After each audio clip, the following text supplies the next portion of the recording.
case heavier than some modern televisions. To almost anyone else, this thing is electronic waste, something to be tossed into a dumpster without a second thought. But when I look at it, I don't see junk.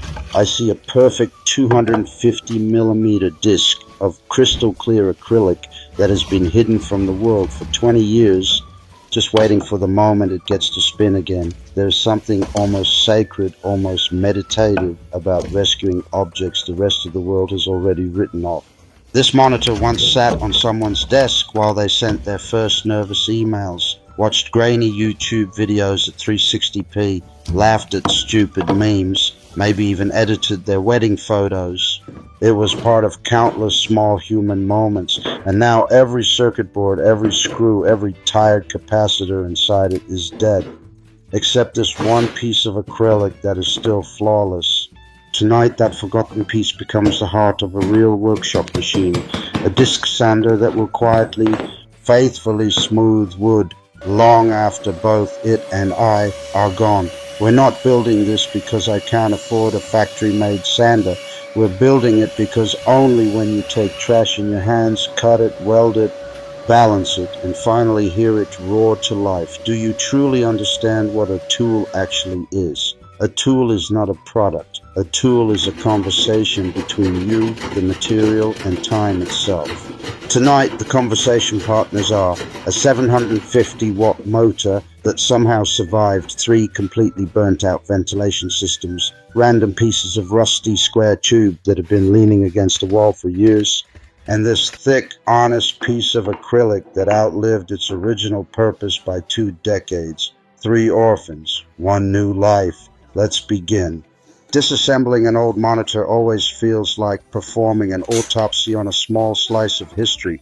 You remove screw after screw, the plastic creaks and sighs like it's reluctant to give up its secrets, and finally you lift away the shroud. And there it is, 8 millimeters of perfectly clear acrylic, untouched by scratches, untouched by sunlight for 20 years. I run my finger across the surface and it's cold, almost icy, but completely brutally honest. This material never pretended to be anything it wasn't. It just waited. Cutting a perfect 250 millimeter circle without a CNC or a laser is an act of pure trust. Trust in the blade not to wander. Trust in your hands not to shake. Trust in the acrylic not to crack under pressure. You draw the circle the old school way, find the center with a compass and a steady pulse, and then you guide the blade slowly, breathing with the machine. When the disc finally drops free, it lands on the bench with a soft, satisfying thud. The exact sound something makes when it is born for the second time. Down on the floor waits the motor. It looks tired, covered in dust and old grease, but when I cleaned the bearings last week, it spun as smoothly as the day it left the factory.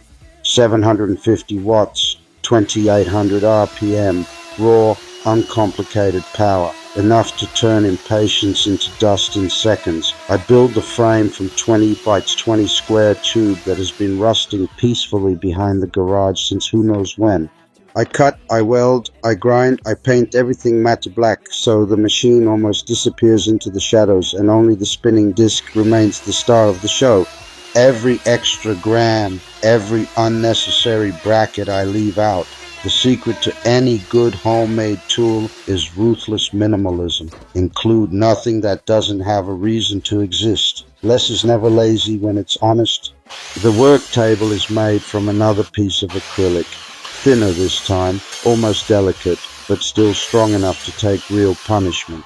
I cut a precise slot so the disc can rise through it like the moon through clouds. Then I add the angle adjustment, a couple of slotted brackets, a wing nut, and suddenly it tilts smoothly from 0 to 50 degrees. Nothing here is over-engineered. Nothing is fragile. It's crude, honest, and accurate to within half a degree, exactly what you need and not a single thing more. Across the entire face of the big disc, I glue industrial-grade hook and loop. When the first sheet of 80 grit abrasive rips onto it, the sound is pure commitment, like tearing open a letter you already know will change everything. Under the table, I weld a simple 50 mm dust port aimed directly at the point where wood meets grit.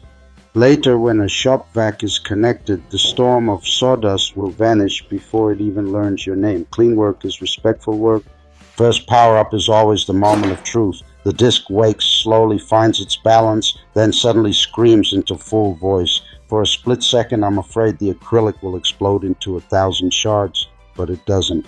It just sings. I take a rough piece of oak that has been sitting in the corner since last winter and press it gently against the spinning surface. Centuries of growth, storms, sun, and wind disappear in warm golden snow that gets sucked away instantly. There is a deep, almost spiritual peace in that moment, watching time itself being erased while simultaneously creating something smooth, something new, something that will probably outlast me by another century. I switch to 240 grit and run the same board again. One more pass and the surface feels softer than skin, warmer than skin, alive in a way no piece of fresh lumber ever feels. This machine doesn't simply remove material. It removes noise from life. It removes hurry. It removes every excuse we ever had for doing things halfway. Real smoothness is never an accident. It is thousands and thousands of tiny, deliberate, controlled destructions, all moving in exactly the same direction. Every tool we build with our own hands carries a piece of our soul embedded in the welds, in the slight wobbles we manage to eliminate, in the small asymmetries only we will ever notice. Factory machines are perfect, cold, interchangeable, soulless. This S-turn sander has my fingerprints in every corner, my tired late-night welds, my quiet stubbornness that refused to give up when something didn't fit the first time. That is how you know it is truly alive. Years from now, long after I'm gone, someone else will walk into this shop, flip the green button, and hear the same low growl rise into a scream. They won't know my name. They might not even know the story of the old monitor that gave its heart to make this happen. But they will feel the patience, the care, the thousands of small decisions spinning at 2,800 revolutions per minute.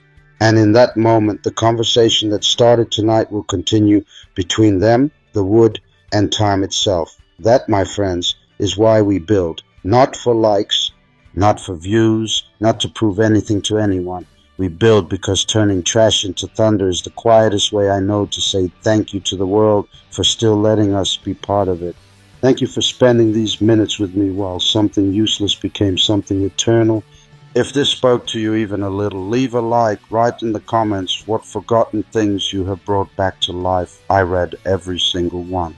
Until the next time we make the impossible feel obvious, keep your hands dirty, your heart quiet, and your shop full of second chances. See you in the dust.